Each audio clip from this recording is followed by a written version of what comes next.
There you see President Trump and Theresa May holding a joint news conference in Buckinghamshire as they approach the podium here. It'll be very interesting to see how they speak about each other and how they speak about the meeting after President Trump's very brutally honest comments about how she handled the Brexit negotiations. Let's listen in. The President of the United States to Chequers today on his first official visit to the United Kingdom. No two countries do more together than ours to keep their people safe and prosperous. And we want to deepen that cooperation even further to meet the shared challenges we face now and in the years ahead. This morning, President Trump and I visited Sandhurst, where we saw a demonstration of joint working between British and American special forces. Just one example of what is today the broadest, deepest and most advanced security cooperation of any two countries in the world. Whether it is our pilots deterring the use of chemical weapons in Syria or defeating Daesh, our soldiers at the forefront of NATO's presence in Eastern Europe, our navies in the Pacific enforcing sanctions on North Korea, or our unparalleled intelligence sharing partnership thwarting attacks, our security cooperation is saving lives here in Britain, in America, and right across the world. That partnership is set to grow, with our armies integrating to a level unmatched anywhere, and the UK set to spend £24 billion on US equipment and support over the next decade. Today, we've also discussed how we can deepen our work together to respond to malign state activity, terrorism and serious crime. In particular, on Russia, I thanked President Trump for his support in responding to the appalling use of a nerve agent in Salisbury, after which he expelled 60 Russian intelligence officers. And I welcomed his meeting with President Putin in Helsinki on Monday. We agreed that it is important to engage Russia from a position of strength and unity, and that we should continue to deter and counter all efforts to undermine our democracies.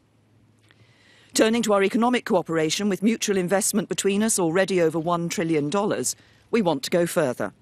We agreed today that as the UK leaves the European Union, we will pursue an ambitious US-UK free trade agreement. The Chequers agreement reached last week provides the platform for Donald and me to agree an ambitious deal that works for both countries right across our economies.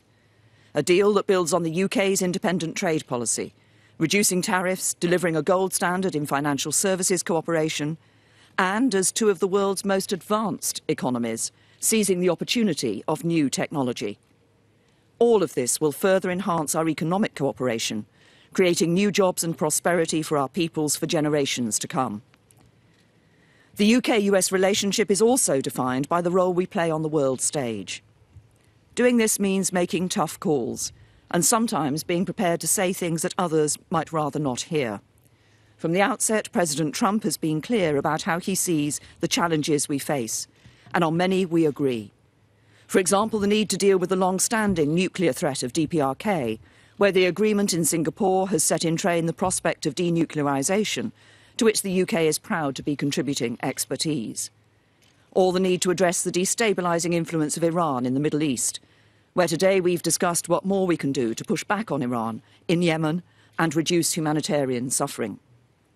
Or the need for NATO allies to increase their defence spending and capability, on which we saw significant increases at yesterday's summit.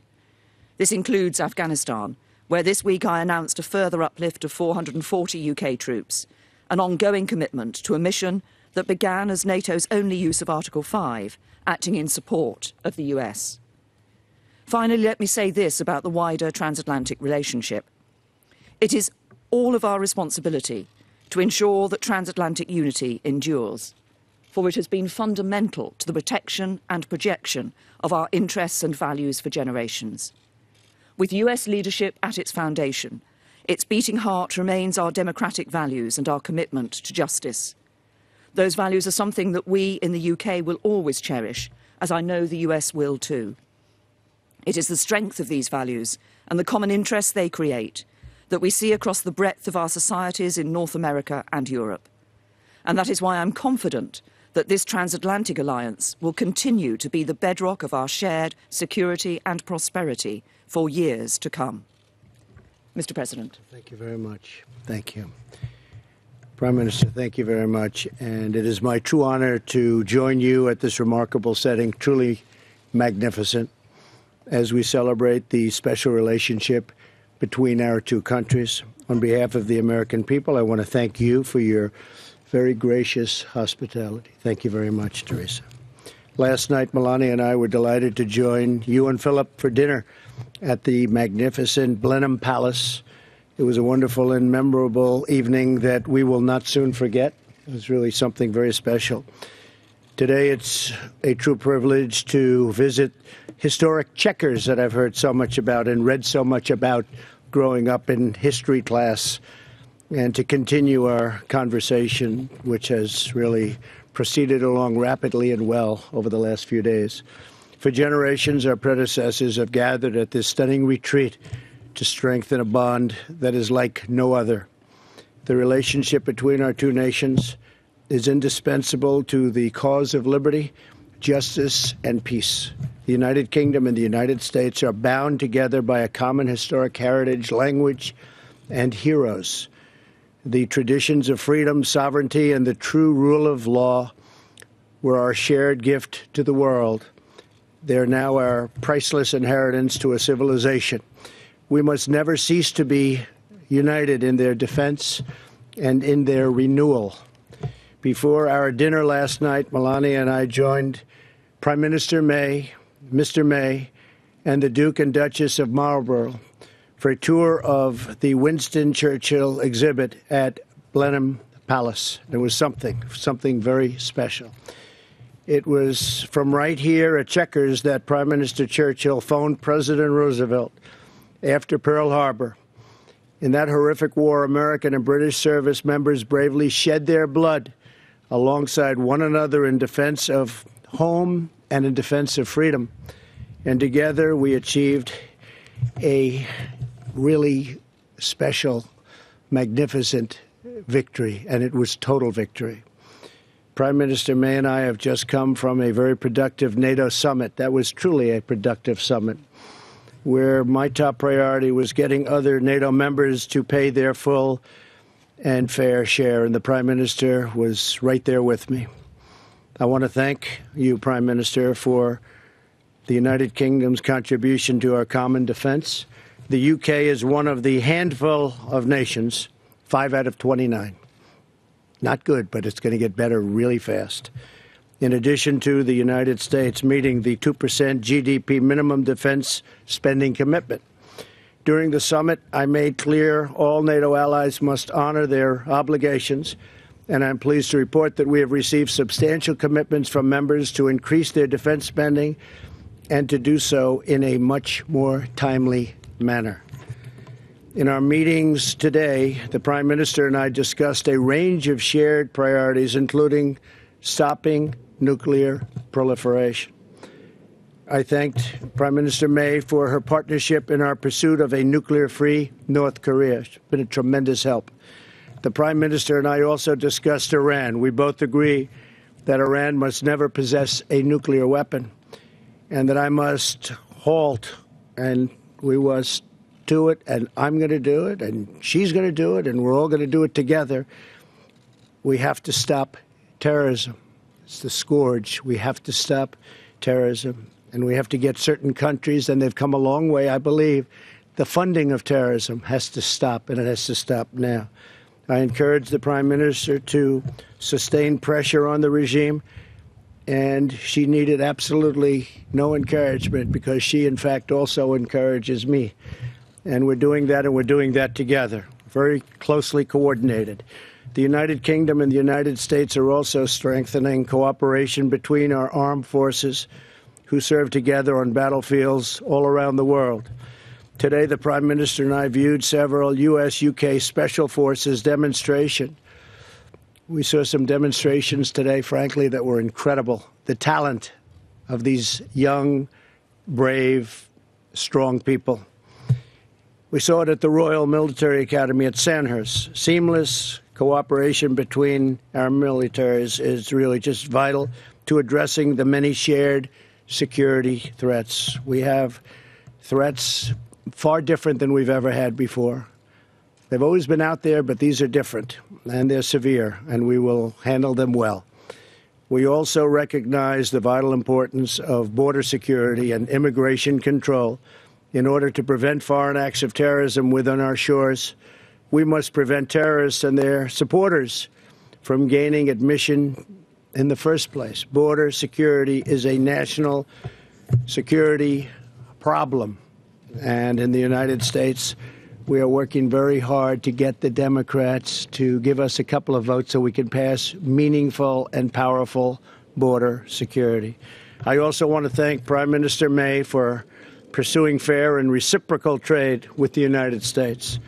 Once the Brexit process is concluded and perhaps the UK has left the EU, I don't know what they're going to do, but whatever you do is okay with me. That's your decision. Whatever you're going to do is okay with us. Just make sure we can trade together. That's all that matters. The United States looks forward to finalizing a great bilateral trade agreement with the United Kingdom. This is an incredible opportunity for our two countries, and we will seize it fully. We support the decision of the British people to realize full self-government, and we will see how that goes. Very complicated negotiation and not an easy negotiation, that's for sure.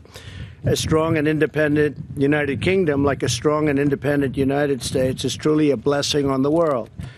Prime Minister May, I want to thank you again for the honor of visiting the United Kingdom, a special place. My mother was born here, so it means something maybe just a little bit extra, maybe even a lot extra.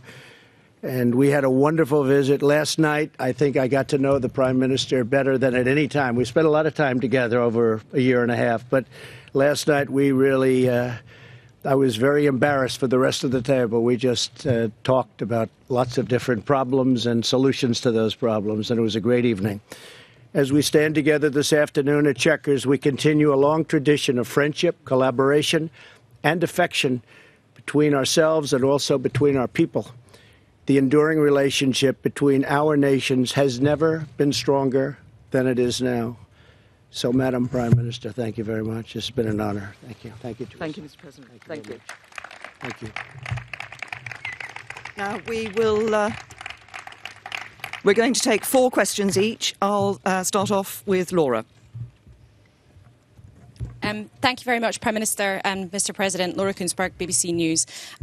Mr. President, you seem rather to have changed your tune from what you said earlier this week when you said that on the current Brexit plan, that would probably kill the possibility of a trade deal with the UK. Our countries are meant to have a special relationship, yet you publicly criticised the Prime Minister's policy and her personally for not listening to you this week. Is that really the behaviour of a friend? And Prime Minister, isn't the problem for you that some of the things Mr. Trump has said about your Brexit plan are right? It will limit the possibilities of doing trade deals easily in the future. Can you also tell us how it felt for him to criticise you in the way he did in that interview? Well, maybe I'll go first because I didn't criticize the Prime Minister. I have a lot of respect for the Prime Minister. And unfortunately, there was a story that was done, which was, generally fine, but it didn't put in what I said about the Prime Minister. And I said tremendous things. And fortunately, we tend to record stories now, so we have it for your enjoyment if you'd like it. But we record when we deal with reporters. It's called fake news, and we solve a lot of problems with the good old recording instrument. But what happens is that, look, the Prime Minister, as I really just said, she's going to make a decision as to what she's going to do. The only thing I ask of Theresa is that we make sure we can trade, that we don't have any restrictions, because we want to trade with the UK. And the UK wants to trade with us. We're by far their biggest trading partner. And we have, just a tremendous opportunity to double, triple, quadruple that. So if they're going a slightly different route, and I know they do want independence, it's going to be independence. It's just your definition. But if they're going to go a certain route, I just said that I hope you're going to be able to trade with the United States. I read reports where that won't be possible. But I believe after speaking with the Prime Minister's people and representatives and trade experts, it will absolutely be possible. So based on that, based on just trade in general and our other relationship, which will be fine. But the trade is a little bit tricky. We want to be able to trade and they want to be able to trade. And I think we'll be able to do that. OK? And I think she's doing a terrific job, by the way. Thank you, Mr. President. And just to confirm what the President has said, Laura, there will be no limit to the possibility of us doing trade deals around the rest of the world once we leave the European Union on the basis of the agreement that was made here at Chequers and that I've put forward to the European Union. And just to be clear, that is an agreement that delivers on the Brexit vote that we had in 2016 here in the UK, that delivers what I believe is at the forefront of people's minds when they were voting to leave the European Union. So at the end of these negotiations, we will ensure that free movement will come to an end. The jurisdiction of the European Court of Justice here in the UK will come to an end.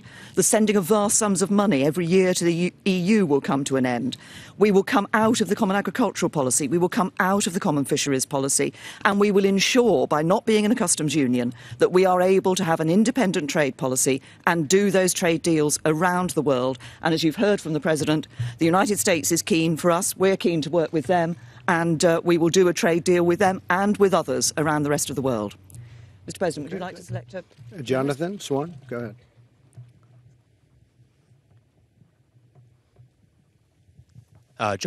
Jonathan Swan from Axios. Mr. President, two questions, if I may. The first one, now your British trip is coming to a close. Could you tell us the 3 or 4 things you hope to achieve in your meeting with Vladimir Putin? And the second question, what's the benefit to America of having tens of thousands of American troops stationed in Europe? Thank you. So I'll be meeting with President Putin on Monday. We go into the meeting with a tremendous meeting that we had with NATO. Most of you have reported it correctly.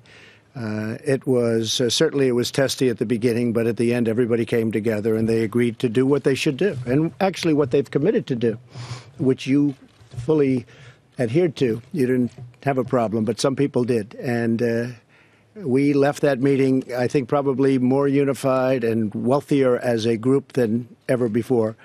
So we go in strong. We'll be talking to President Putin about a number of things. Ukraine. We'll be talking about Syria. We'll be talking about other parts of the Middle East. I will be talking about nuclear proliferation because we are massively, you know what we've been doing. We've been modernizing and fixing and buying, and it's just a devastating technology. And they likewise are doing a lot. And it's a very, very bad policy. We have no choice. But we are massively big, and they are very big. And I'll be talking about nuclear proliferation. That would be a great thing if we could do. Now, it's not only us. It's not only Russia and the United States. It's other countries also. But we're the two leaders. We would be the leader. They would be second. I guess China would be third. I think we'll all be talking about that. To me, Jonathan, I think that would be a tremendous achievement if we could do something on nuclear proliferation. And we'll be talking about other things. I know you'll ask, will we be talking about meddling? And I will absolutely bring that up. I don't think you'll have any, gee, I did it, you got me. There won't be a Perry Mason here, I don't think, but you never know what happens, right? But I will absolutely, firmly ask the question.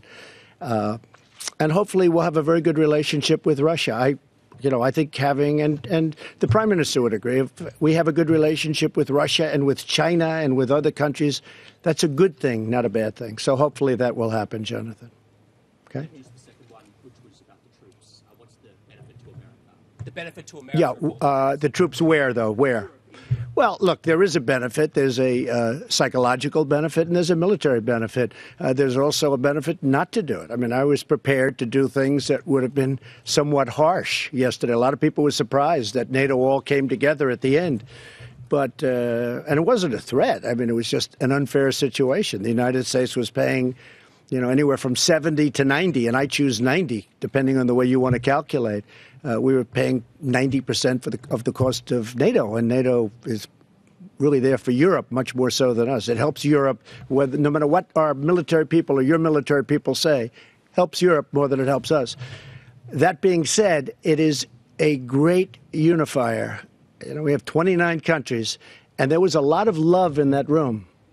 So I think, and we have a lot more than, Jonathan, when you say 10,000 troops, we have a lot more than 10,000 troops. How much? Tens of thousands. Oh, 10,000. I thought you said 10,000. Because in Germany we have 52,000 troops, and we have a lot of troops in Europe. That being said, we're helping Europe. They're helping us. We're all together, and I'm fine with it. Thank you. And by the way, very importantly, they're now paying their way in a much more rapid fashion. Yes. Thank you. Francis. Francis Elliott, The Times. Prime Minister, I wonder whether you agree with the President of the United States that immigration has damaged the cultural fabric of Europe. And, President, perhaps you could elaborate on that remark. What do you mean by that? You want to go first? I think it's been very bad for Europe. I think Europe is a place I know very well, and I think that what has happened is very tough. It's a very tough situation. I mean, you see the same terror attacks that I do. We see them a lot. We just left some incredible young men and women at Sandhurst, and they were showing us cells, and they were showing us things that, frankly, 20 years ago nobody even thought about, probably a lot more recently than that nobody even thought about. I just think it's changing the culture. I think it's a very negative thing for Europe. I think it's very negative. I think having Germany, and I have a great relationship with Angela Merkel, great relationship with Germany, but I think that's very much hurt Germany. I think it's very much hurt other parts of Europe. And I know it's politically not necessarily correct to say that, but I'll say it, and I'll say it loud. And I think they better watch themselves, because you are changing culture. You are changing a lot of things. You're changing security. Look at what's happening. I mean, you take a look. I mean, look at what's happening to different countries that never had difficulty, never had problems. It's a very sad situation. It's very unfortunate. But I do not think it's good for Europe, and I don't think it's good for our country. We're, as you know, far superior to anything that's happened before, but we have very bad immigration laws. And we're doing incredibly well, considering the fact that we virtually don't have immigration laws. We have laws that are so bad, I don't even call them laws. I call them, it's just like you just walk across the border. You walk across the border, you would put one foot on the land, and now you're tied up in a lawsuit for 5 years. It's the craziest thing anyone's ever seen. So I would just make that recommendation to Europe. I've made it very loud and clear. I made it yesterday. 29 countries total, and that's the way I feel. The UK has a proud history of welcoming people who are fleeing persecution to our country. We have a proud history of welcoming people who want to come to our country to contribute to our economy and contribute to our society. And over the years, overall immigration has been good for the UK. It's brought people with different backgrounds, different outlooks here to the UK, and we've seen them contributing to our society and to our economy. Of course, what is important is that we have control of our borders. What is important is that we have a set of rules that enables us to determine who comes into our country. And, of course, that is what, as a government, we have been doing for a number of years and will be able to continue to do in the future. Mr. President.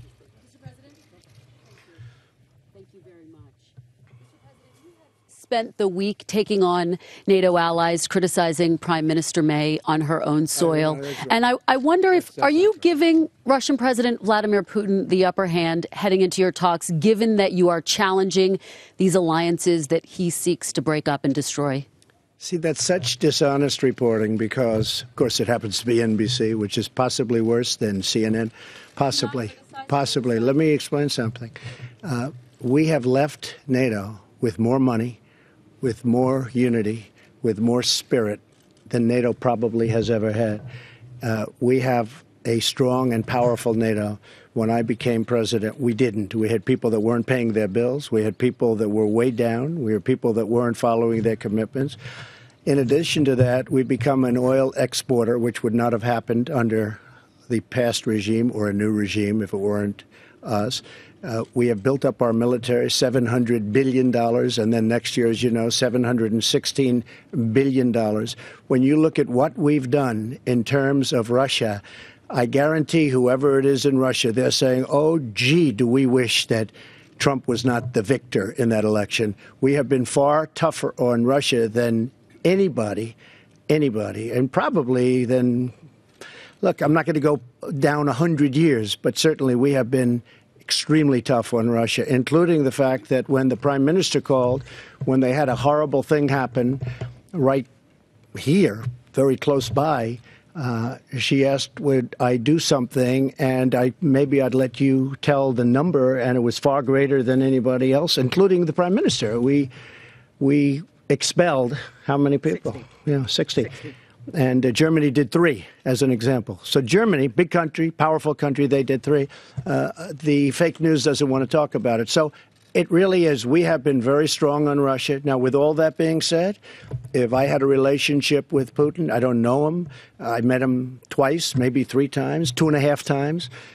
Most of you were there when we did. We met him at the G20. And if we could develop a relationship, which is good for Russia, good for us, good for everybody, that would be great. If I had a relationship with China, we're in a big trade situation with China, as an example, where we're behind every year for many years, $500 billion. It's just not going to happen anymore. So if we got along with countries, that's a good thing. If we got along with China, Russia, that's a good thing, not a bad thing. And I take your point, but when he sees the headlines about the fighting, I take your point about what happened at the end of NATO. The headline he sees isn't the headline. Yes, there was fighting, because I said, you got to put up more money. We have to be stronger. We have to be unified. The headline he sees isn't what's happening during the morning.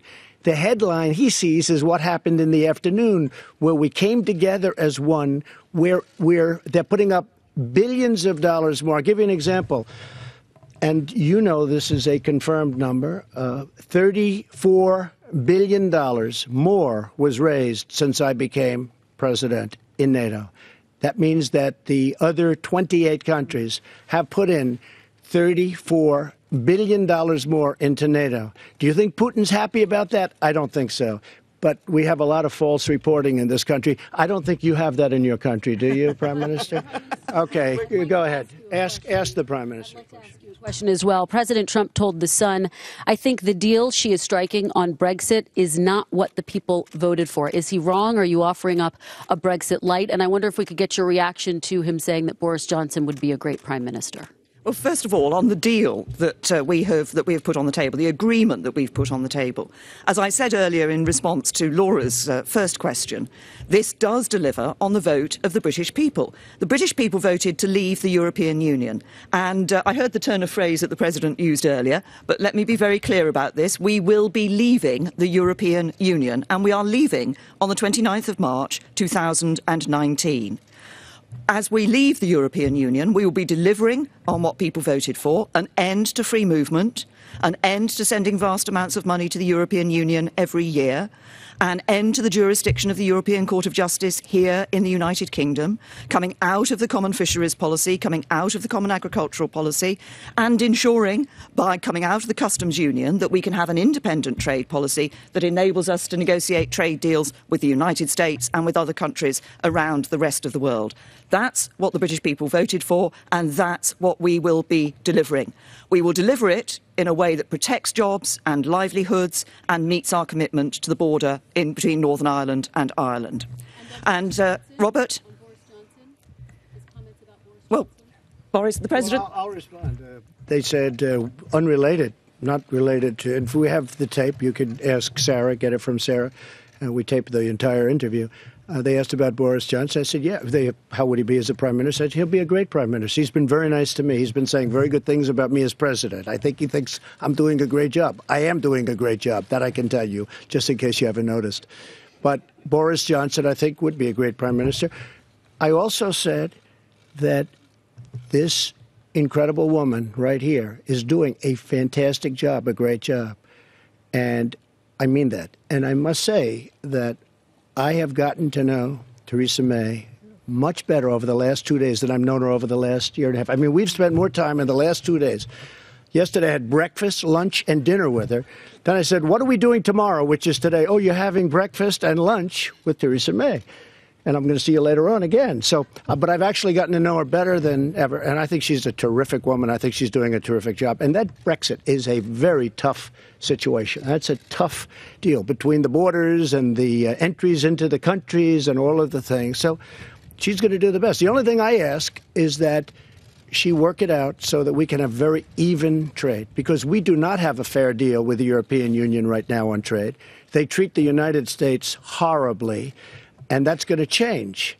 And if it doesn't change, they're going to have to pay a very big price, and they know what that price is. So they're coming over on July 25th to see me, and hopefully we can work something out. But they have barriers that are beyond belief, barriers where they won't take our farm products, they won't take many of our things, including our cars.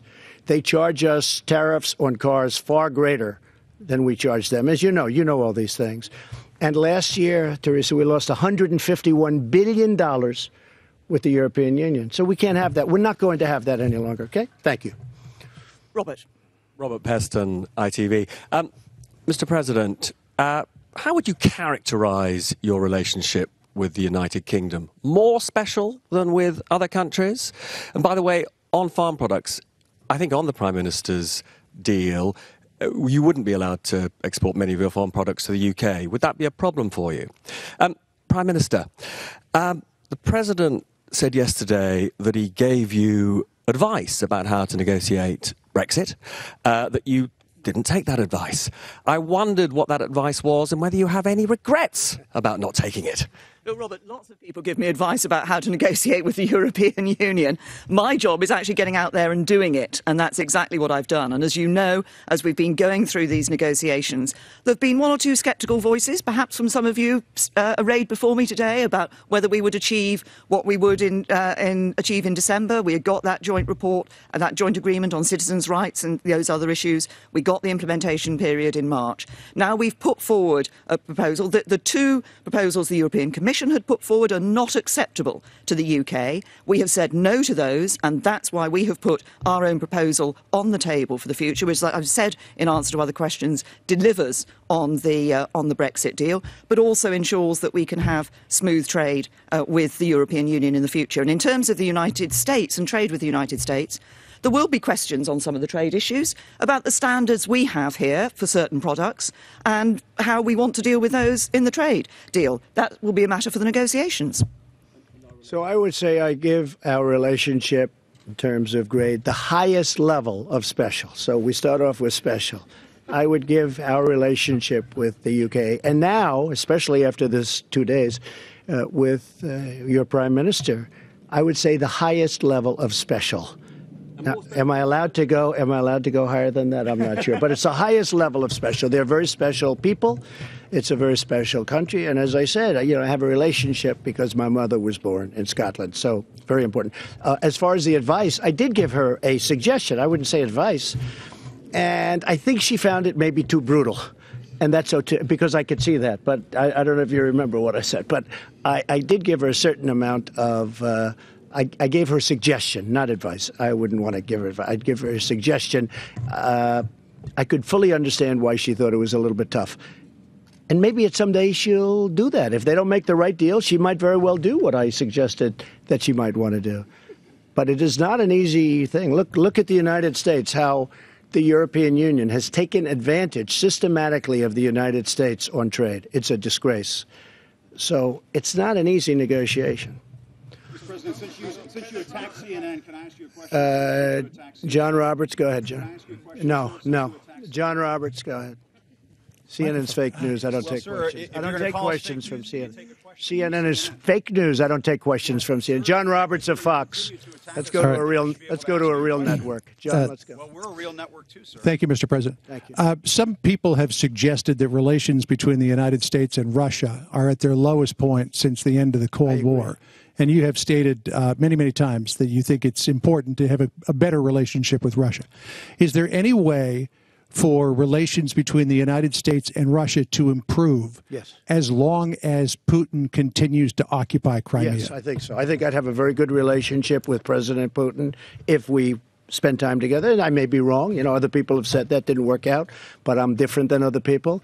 I think that we're being hurt very badly by the I would call it the witch hunt. I would call it the rigged witch hunt after watching some of the little clips. I didn't get to watch too much because I'm here. It's a different time zone, to put it mildly. But after watching the people, the man that was testifying yesterday, I call it the rigged witch hunt. I think that really hurts our country, and it really hurts our relationship with Russia. I think that we would have a chance to have a very good relationship with Russia and a very good relationship with President Putin. I would hope so. But what is your thinking about improving relations with Russia while they continue to illegally occupy another country? Well, that was, yes, they do. And if you're talking about Crimea primarily, yeah. But again, President Obama failed very badly with Crimea. I don't think he would have done that if I were president. He took over Crimea, and he actually took it over during the Obama administration, I think you will admit. But how do you get him out? Well, we'll have to see what happens, you know. I'm not bad at doing things. If you look at what I've done compared to what other people have done 160 days in, there's nobody even close, I don't believe. So let's see what happens. But this was an Obama disaster. And I think if I were president then, he would not have taken over Crimea. During the Obama administration, he essentially took over Crimea. I don't think he would have done that with me as president, John. I have a question for the Prime Minister, but if I could follow up, you have taken on many things you say you were left with by the Obama administration that you say that you have fixed. This is something that you inherited from the Obama administration, the occupation of Crimea. How do you fix it? Well, we're going to see what happens. I mean, it's a process. If I knew, I wouldn't tell you, because that would put us at a disadvantage. But we'll see what happens. We'll see how it all melds out. But I just want people to understand that Crimea was it was another bad hand. I got handed North Korea. We're doing very well. You saw the letter yesterday, and we're doing very well. Look, we haven't had nuclear testing. We haven't had missile launches. We haven't had rocket launches. Some sites were blown up, and we got back our hostages, our prisoners, even before I left. So a lot of good things are happening. There's some good feeling there. We'll see what happens. It's a process. It's probably a longer process than anybody would like, but I'm used to long processes too. We haven't taken off the sanctions. The sanctions are biting. We haven't taken them off. But when it comes to Crimea, that's something I took over, John. There's nothing much I have to say about it other than we will look at that just like I'm looking at many other disasters that I've taken over. I've taken over a lot of bad hands, and I'm fixing them one by one, and I know how to fix them. Okay. Thank you, Mr. President. Madam Prime Minister. President Trump says that he made suggestions to you on what to do about Brexit. Can we ask you if you would make a suggestion to him on how to handle his meeting with Putin? Well, I think it's very simple. We've been talking about this, in fact, today, which is what is important in meeting with President Putin. And I've welcomed the meeting with President Putin. But what is important is that the President goes into this, as he is doing, from a position of strength and also from a position of unity in NATO. I think that is very important. Obviously, we've discussed the activity of Russia in many different ways, including that use of a nerve agent here on the streets of the United Kingdom and the impact that that has had. I welcomed, as I said earlier, the very strong response the United States gave to that. We had response from around the world. But I think the important thing is, and particularly following the NATO summit, the President is going into this meeting with President Putin from that position of strength and a position of unity around that NATO table. Jason. Thank you. Jason Gross from the Daily Mail. Prime Minister, in the comments yesterday, your own MPs sort of sided with Donald Trump, really, and said this deal that you signed here at Chequers is going to be bad for trade. Why can't you convince your own MPs that it's a good idea? And, Mr. President, can I ask you, you've said Brexit's a tough situation. What would you do now? Would you be at the point where you would walk away from the talks to show them that you mean business? Well, first of all, on the issue of trade deals, as I've said earlier, what we're negotiating, and when we come out of the negotiations, I want to see, and we will have, our ability to have independent trade policy, to set our own tariffs, to be that independent member of the WTO, to be able to negotiate trade deals around the world, as we will be doing. And we're looking at, obviously, at the United States. We're looking at other areas as well. As we've said, we're looking at issues like the possibility of some trade deals around the Pacific area too. We will negotiate those trade deals, but I also want to have a good trade arrangement with the European Union. This isn't an either-or. We don't just replace one with the other. Actually, the United Kingdom is looking for and can negotiate a situation where we can have a good trade relationship with the European Union, a great trade relationship, a good trade relationship with the United States and around the rest of the world as well. And that is what will be good for jobs, good for people's livelihoods, good for prosperity here in the UK. Well, if you remember, I was opening Turnberry the day before Brexit, and we had an unbelievably large number of reporters there because everybody was there, I guess, because of Brexit. And they all showed up on the 9th hole overlooking the ocean. And I said, what's going on? And all they wanted to talk about was Brexit. And they asked for my opinion. And I think you will agree that I said, I think Brexit will happen. And it did happen. And then we cut the ribbon. And the reason I felt it was going to happen was because of immigration. Because I think one of the reasons I got elected was because of immigration. And I felt that Brexit had the upper hand. And most people didn't agree with me. If you remember, Barack Obama said, well, your country will have to get on the back of the line if that happened, which I thought was a terrible thing to say, frankly. But I said I thought it was going to happen, and it did happen. And I also think that as far as negotiating the deal, I probably would have done what my suggestion was to the Prime Minister, but she can always do that. She can do that. At some point, she can do what I suggested to her. No, well, you can't walk away, because if she walks away, that means she's stuck. Can't walk away.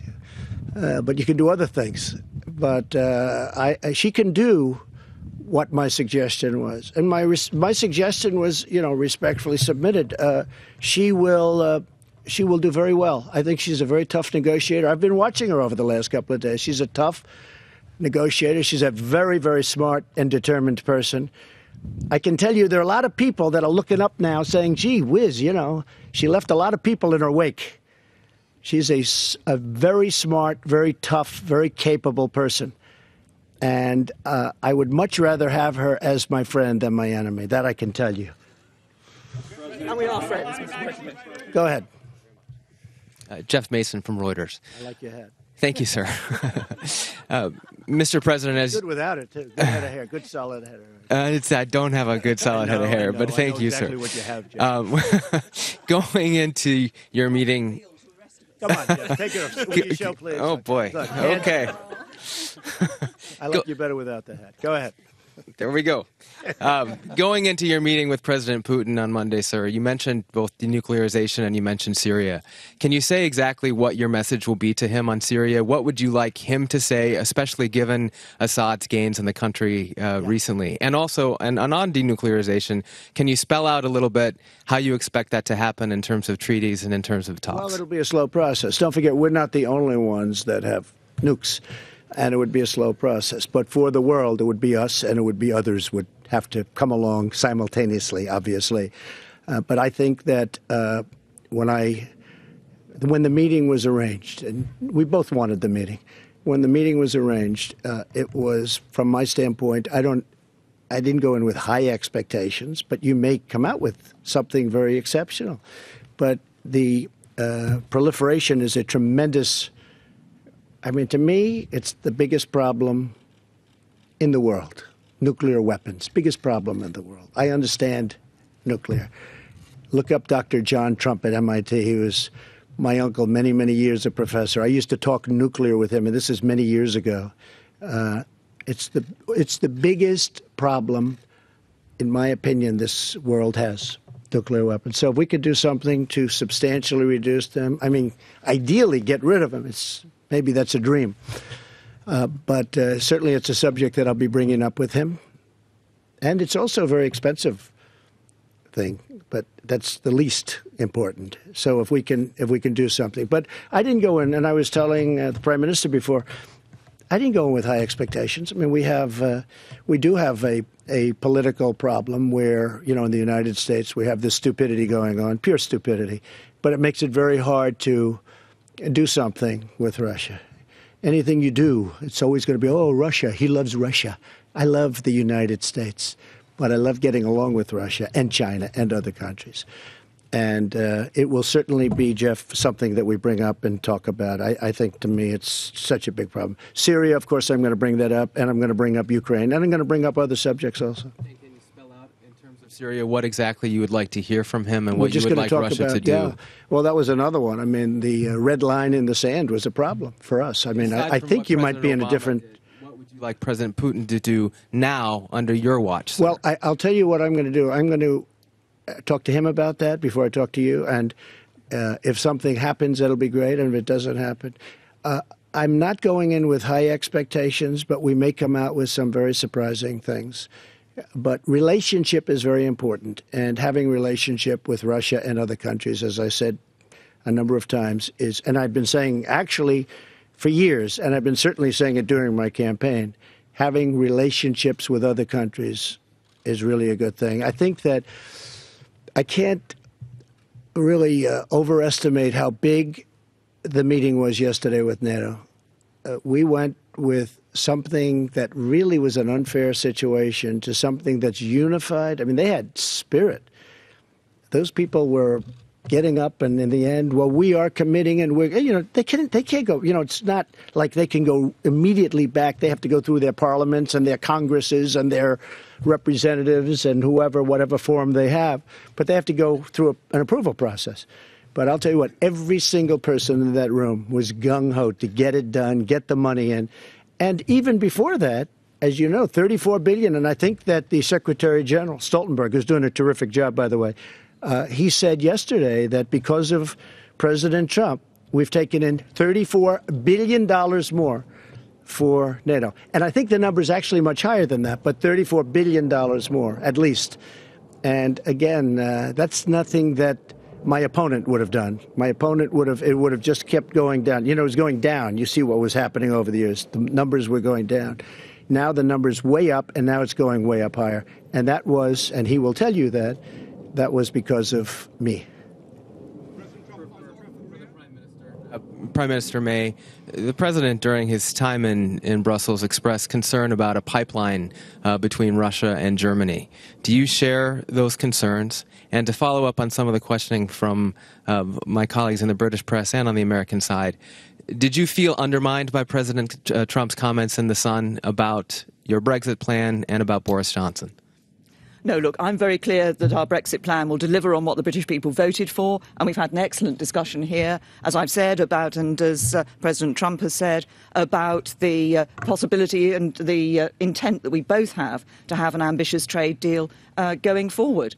And I think that's exactly where we'll be going, and that's very important for both of our countries. Actually, we have stood shoulder to shoulder with the United States in so many different ways over the years as a result of our special relationship, and we will show that even further through the trade arrangements that we will put in place in the future. And I have to just to finish off, Jeff. Just to finish off, I have to say, I said to that paper, The Sun, and they seem like two very nice people. But I said that Theresa May is one of them's nice, but I said, she's sitting here. Oh, good. Where is that person? Where? Did I say nice things about Theresa May, please? Oh, good. Okay. If you reported them, that's good. Okay. Where? On the internet? I said very good things. Thank you very much for saying that. No, I said very good things about her. I didn't think they put it in, but that's all right. They didn't put it in the headline. I wish they put that in the headline. That's one of those things. And she's a total professional, because when I saw her this morning, I said, I want to apologize because I said such good things about you. She said, don't worry, it's only the press. I thought that was very professional. I might add, Joe, well, that's called being, oh, don't worry. They've been doing it to me and I do it to them. I do say, though, the pipeline, you asked about the pipeline. To me, it is a tragedy. I think it's a horrific thing that's being done, where you're feeding billions and billions of dollars from Germany primarily, and other countries, but primarily from Germany, into the coffers of Russia, when we're trying to do something so that we have peace in the world. I think it's a horrible thing that Germany's doing. I think it's a horrible mistake. And as much as I like Angela, I was very open in saying it. I think it's a horrible thing that you have a pipeline coming from Russia. And I believe that Germany is going to be getting 50, 60, or even I've heard numbers of 70% of their energy coming in from Russia. And how can you be working for peace and working from strength when somebody has that kind of power over your country. I don't think it's good. You're not working from strength. You've given up all of your strength. I think it's very bad for Germany, very bad for the German people, and I don't think it's very good for NATO. You want to know the truth, so, okay? We said we would take 4 questions each, and we've taken 4 questions each. Just on the pipeline issue on the Nord Stream, we've been talking to the Germans about this. We've been talking to other countries within the European Union about this. And while we continue to sit around the EU table, this will be something that will be discussed at the European Union table. And obviously we'll make our views known there. Mr. President, thank you. Can you share your views with us? Your position on Look, we have been discussing this with Germany. The President has made clear his concerns about what is happening. Angela Merkel made her position clear. Within the European Union, there are discussions to be held on this issue of Nord Stream 2, and we're talking to other countries within the European Union. And I think the President said earlier in response to a question about a future meeting he was going to have, that he'd tell you what was happening after that meeting. And you will see what comes out from the European Union. And while we're a member of the EU, because we still are until the 29th of March 2019, and then we're leaving. Thank you very much. Thank you. Thank you. Hey there, thanks for checking out CNBC on YouTube. Be sure to subscribe to stay up to date on all of the day's biggest stories. You can also click on any of the videos around me to watch the latest from CNBC. Thanks for watching.